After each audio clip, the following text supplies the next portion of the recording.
मैत्रेय म्हणाले. कर्दम ऋषींना असे सांगून इंद्रिय अंतर्मुख झाल्यावरच प्रगट होणारे श्रीहरी सरस्वती नदीने घेरलेल्या बिंदुसर तीर्थावरून निघून गेले. भगवंतांच्या सिद्ध मार्गाची, वैकुंठ मार्गाची सर्व सिद्धपुरुष प्रशंसा करतात. कर्दम पाहत असतानाच ते त्या मार्गाने गरुडाच्या पंखातून प्रगट होणाऱ्या सामवेदाच्या आधारभूत ऋचा ऐकत निघाले. श्रीहरी निघून गेल्यावर त्यांनी सांगितलेल्या काळाची वाट पाहत भगवान कर्दम ऋषी बिंदू सरोवरावरच राहिले. वीरवर इकडे मनूसुद्धा महाराणी शतरूपा आणि कन्या देवहूती यांना सुवर्ण जडित रथात बसवून पृथ्वीवर फिरत फिरत भगवंतांनी जो दिवस सांगितला होता त्या दिवशी शांतीपरायण महर्षी कर्दमांच्या त्या आश्रमात पोहोचले. सरस्वतीच्या पाण्याने भरलेले हे बिंदू सरोवर असे स्थान आहे की जेथे आपला शरणागत भक्त कर्दमाबद्दल उत्पन्न झालेल्या अत्यंत करुणेने भगवंतांच्या डोळ्यांतून अश्रुबिंदू ओघळले होते. हे फार पवित्र तीर्थ आहे. याचे पाणी कल्याणप्रद आणि अमृतासारखे मधुर आहे. तसेच महर्षीगण नेहमी याचे सेवन करतात. हे बिंदू सरोवर पवित्र वृक्षवेलींनी वेढलेले होते.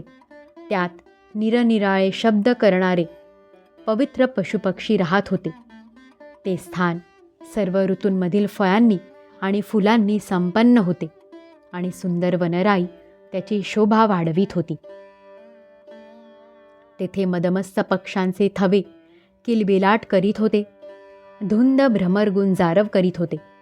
आनंदित मोर पिसारा पसरून नृत्य करीत होते आणि आनंदित झालेले कोकिळ कुहू कुहू करून एकमेकांना बोलावित होते. तो आश्रम कदंब, चंपक, अशोक, करंज, बकुळ, आसणा, कुंद, मंदार, कुडा आणि लहान लहान आम्रवृक्षांनी अलंकृत झाला होता. तेथे कारंडव, बदक, बेडूक, हंस, कुरर, पाणकोंबडा, सारस, चकवे आणि चकोर पक्षी मधुर किलबिलाट करीत होते. तसेच हरिण, डुक्कर, साळी, गवे, हत्ती, वानर, सिंह, माकडे, मुंगूस, कस्तुरी मृग आदी पशूंनी तो आश्रम भरलेला होता. आदिराजा मनू त्या श्रेष्ठ तीर्थाच्या ठिकाणी कन्येसह पोचल्यावर मुनिवर कर्दम अग्निहोत्र करून बसलेले त्यांनी पाहिले. पुष्कळ दिवसपर्यंत उग्र तपस्या केल्यामुळे त्यांचे शरीर अत्यंत तेजस्वी दिसत होते. तसेच भगवंतांनी स्नेहपूर्ण नजरेने पाहिल्यामुळे आणि त्यांनी उच्चारलेल्या कर्णामृतरूप मधुर वचनांच्या श्रवणाने इतके दिवस तपश्चर्या करूनही ते विशेष दुर्बल दिसत नव्हते. ते उंच होते. त्यांचे नेत्र कमलदलासारखे होते. डोक्यावर जटा शोभून दिसत होत्या आणि कमरेला वल्कले होती. त्यांना जवळून पाहिले तर संस्कार न केलेल्या बहुमोल रत्नासारखे ते मलिन दिसत होते. नंतर महाराज स्वयंभू व मनूला आपल्या पर्णकुटीत येऊन प्रणाम करताना पाहून त्यांनी त्याला आशीर्वाद देऊन प्रसन्न केले आणि यथोचित आदरातिथ्य करून त्याचे स्वागत केले. पूजेचा स्वीकार करून जेव्हा मनू स्वस्थ चित्ताने आसनावर बसला तेव्हा मुनिवर कर्दमांनी भगवंतांच्या आज्ञेचे स्मरण होऊन आपल्या मधुर वाणीने त्याला प्रसन्न करीत म्हटले, महाराज, आपण भगवान विष्णूचे पालनशक्ती रूप आहात. म्हणून आपले संचार करणे हे निश्चितच सज्जनांचे रक्षण आणि दुष्टांचा संहार करण्यासाठीच आहे. आपण साक्षात विष्णू स्वरूप आहात.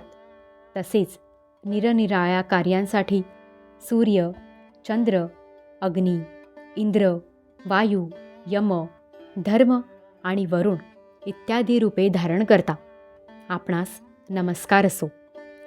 आपण रत्नजडित विजयी रथावर आरूढ होऊन आपल्या तेजस्वी प्रचंड धनुष्याचा टणत्कार करीत त्या रथाच्या गडगडाटाने सुद्धा पापी लोकांना भय उत्पन्न करता आणि आपल्या सेनेच्या पायांनी रगडलेल्या भूमंडळाचा थरकाप करीत आपल्या त्या विशाल सेनेला बरोबर घेऊन पृथ्वीवर सूर्यासारखे भ्रमण करता? आपण असे केले नाही तर भगवंतांनी निर्माण केलेल्या वर्णाश्रम धर्माची मर्यादा चोर, डाकू इत्यादी तत्काळ नाहीशी करतील आणि विषयलोलूप निरंकुश मानवांच्याद्वारे सगळीकडे अधर्माचा प्रसार होईल. जर आपण जगाच्या बाबतीत निष्काळजी झालात तर हे जग दुराचारी लोकांच्या तावडीत सापडून नष्ट होईल. तरीसुद्धा वीरवर, मी आपल्याला विचारतो की यावेळी आपले कोणत्या कारणाने इथे आगमन झाले आहे?